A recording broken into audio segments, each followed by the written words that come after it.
If you watch Korean dramas or movies, you can often see a scene where people drink something from a green bottle from a small glass. The identity of this liquid, as clear and transparent as water, is Korea's most common alcohol, soju.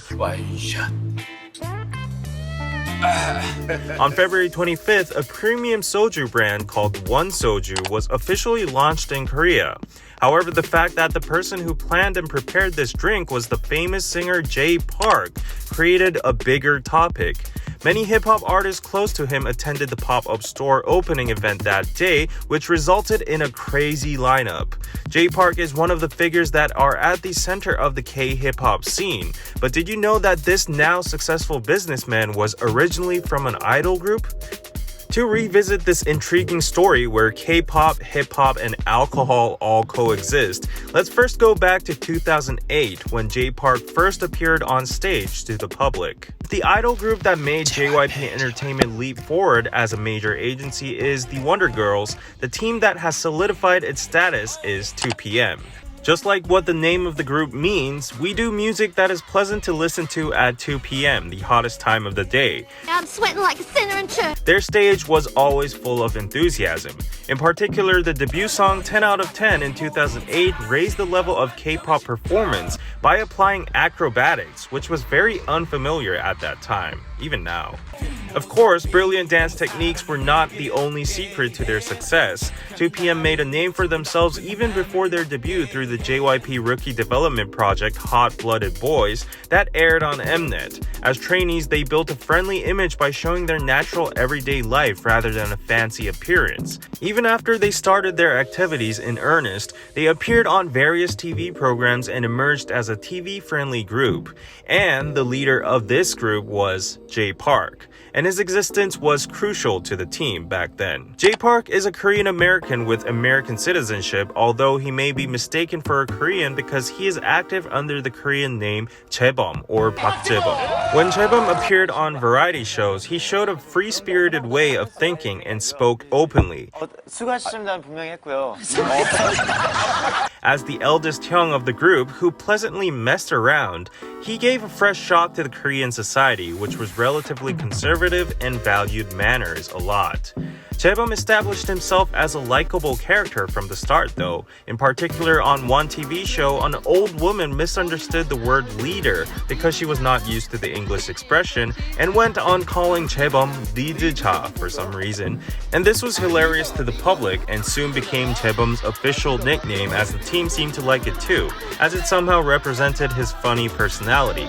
2PM, who grew popular very quickly, became a huge fandom with the sensational popularity of Again and Again in 2009.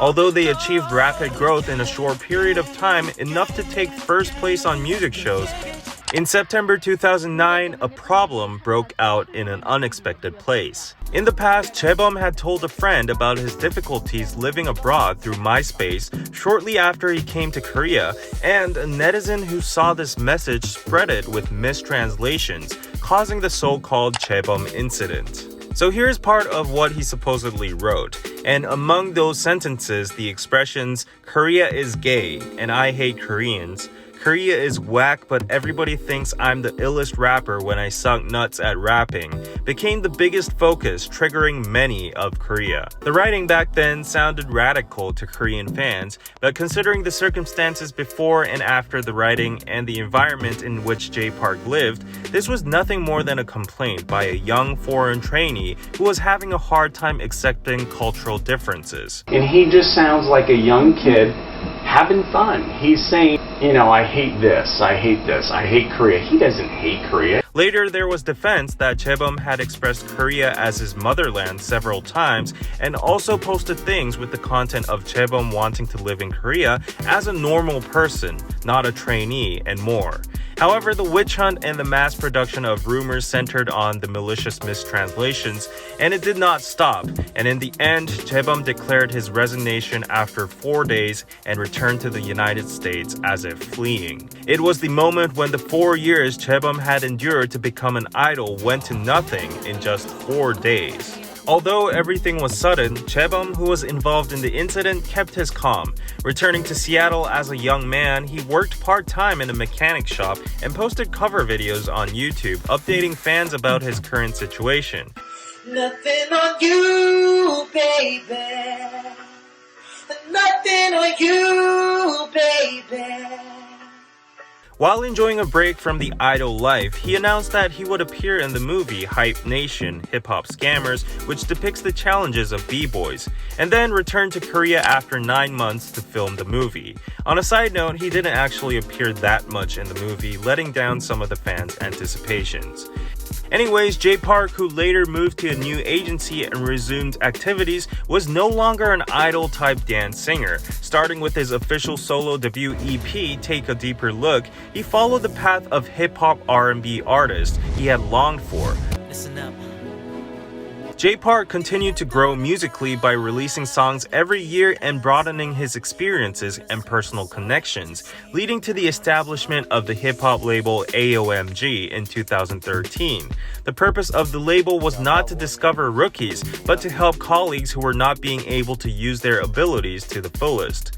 In the early days, AOMG recruited talented people like Ray and Loco, gradually expanding their influence in the scene. As the negative public opinion almost disappeared and the public showed interest again, the broadcasters often hired Jae Park, and his sense of entertainment shown in SNL Korea especially. When Jae Park appeared as a host in season 3, it recorded the highest viewership rating ever, and Jae Park was able to participate as a crew in season 4, gaining momentum. In particular, the episode Mingyo's Rebellion, aka 𝙩𝙩𝙩𝙮 Party, which teases the different reactions between men and women centering on Jae Park's sexy body, is still conveyed as his representative act.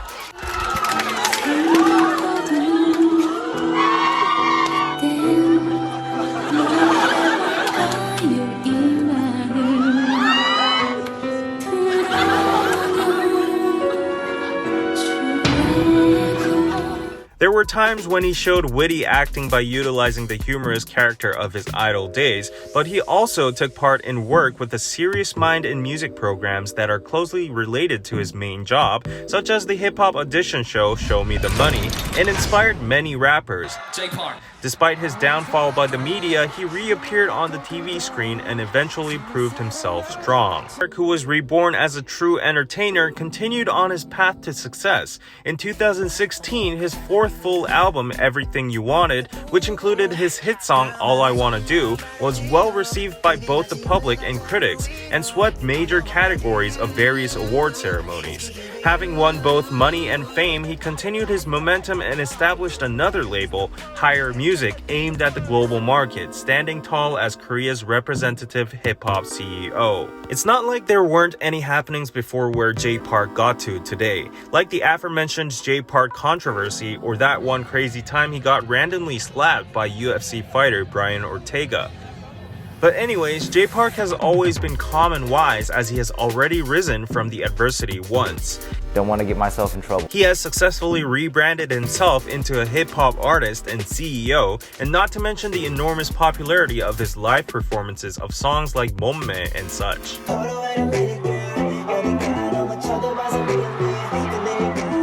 In June 2021, he released a new remix of DNA released through High School Rapper 4. However, Jae Park and some other rappers were criticized for cultural appropriation because of having dread-style hair in their music videos. In the end, the video was made private. However, not long after, on August 15th, a new music video was posted on Liberation Day, when the Republic of Korea regained its sovereignty, and the hair was tied up short with the motif of Korean traditional hairstyles 상투, and the most Korean images such as hanbok, taegukgi, and soju were brought in, and elements of controversy were erased.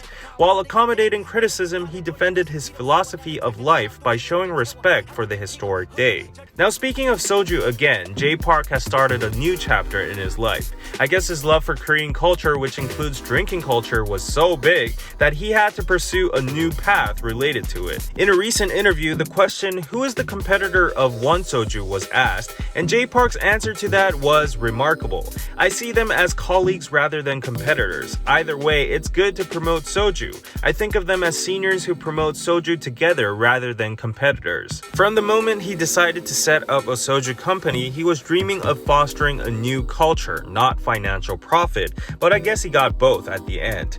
Although Jay Park has resigned from both AOMG and Higher Music representatives, he has announced that he is preparing to create a K-pop label and launch an idol group as well. From a K-pop idol to a Soju CEO, from the bottom trainee to the top hip-hop R&B artist, Jay Park's daily life has always been a series of challenges and will continue to be so. Despite the ups and downs and controversies that may circle him, no one can deny the grit and success he has achieved.